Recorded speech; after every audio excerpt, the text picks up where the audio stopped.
If you want the best bling in the game, the recognition you deserve, you need to get the Developer's Ruined Watch. All you need to do is complete all missions available on ReadyorNot. However, there's one small catch. You need to complete the game in Ironman mode. That means no deaths. Otherwise, your save goes bye-bye. But it gets worse, as you can't have any of your squad die or even resign. Your squad's mental is taken into consideration, and if they get too stressed, they'll straight up resign. So, if they decide to leave because you walked on site and lit everyone up like it's Call of Duty Modern Warfare 2, your chances drop straight to 0. Unfortunately, with the AI in the game, sometimes you'll get absolutely zergs and be rinsed before you can do anything, and other times your squad mates will just stand there in the open, eating bullets as you pray that they don't die. To make it even worse, I'm not stopping at just the base game missions. I will continue to play for my Ironman save until I complete all of the DLC missions as well.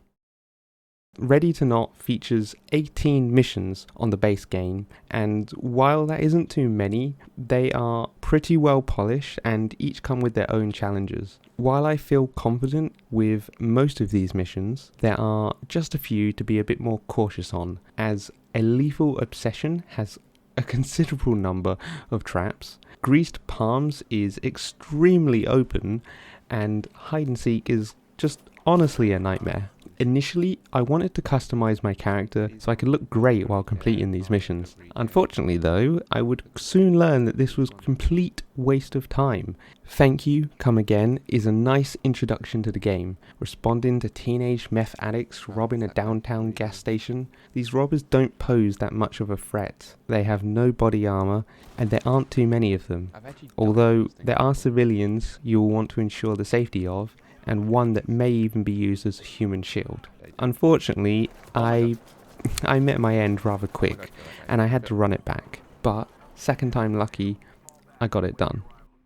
23 megabytes a second is all about a streamer gone crazy. He's killed his family and phoned the police. We show up on the scene to intervene, and it is a good point to mention at this stage how useful the bots can actually be.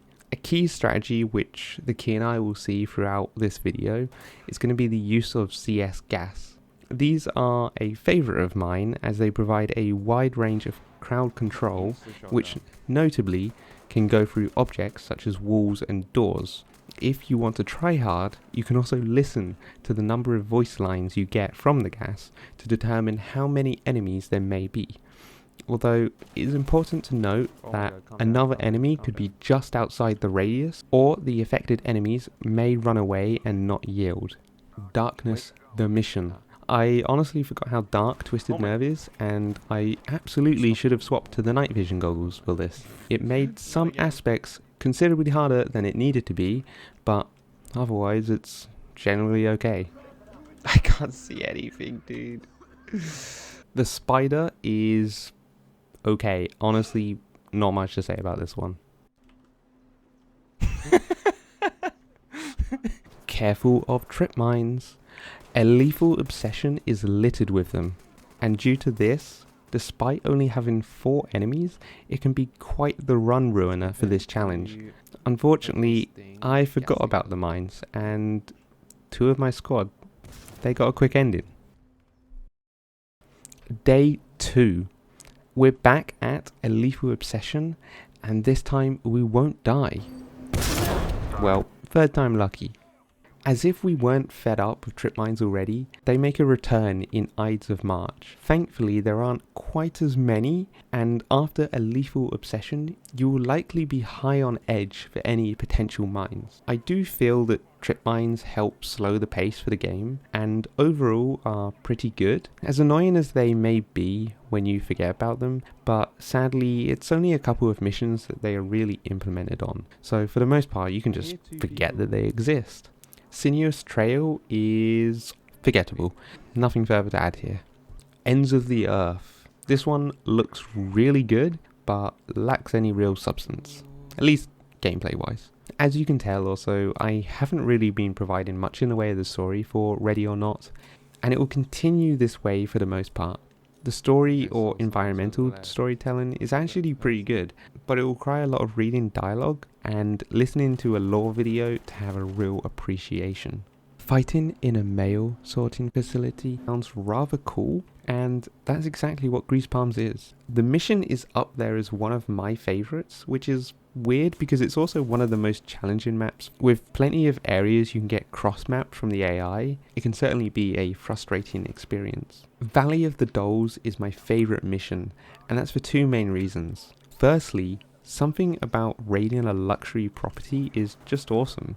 And yes, we get an actual mansion later, but secondly, this mission unlocks the best shirt in the game. Yep, get the drip. Day 3.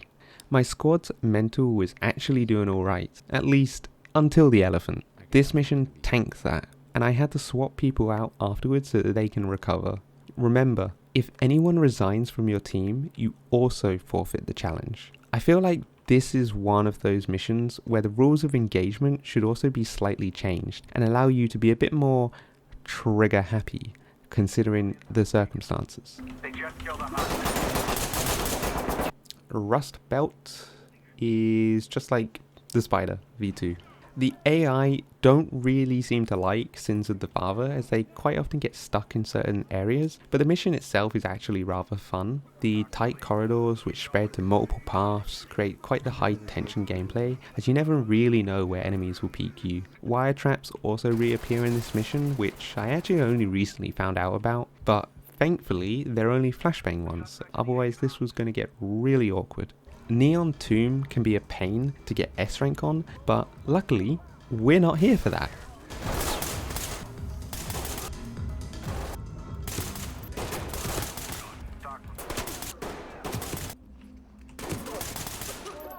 Buy cheap, buy twice is a fun mission generally, but the outside part can be a little if the enemies decide to run away and hide behind cars, avoiding all your smokes. Carriers of the Vine is actually a really nicely designed mission.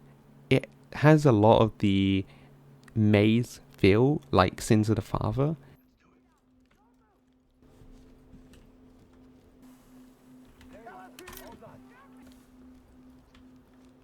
Surprisingly, another one where the rules of engagement haven't been changed. Relapse will see you go into the Coastal Grove Medical Center and can become quite the maze with the different floors to explore. The pain of having one civ or one enemy left alive while you hunt around the map, going mad as you check each area and swear that you've checked them all over and over. It's never more real than this map. Day 4. The last real challenge of this run, Hide and Seek, will see you raiding a major arms distribution operation. And the overall aesthetic and feeling for the mission is one of the best. I think the combination of the containers creating tunnels for you to weave between, the darkness to cover the enemies, and the rain obscuring your vision, it's such a good mission. Sadly though, the warehouse may be the part where your run ends. Drop your weapon!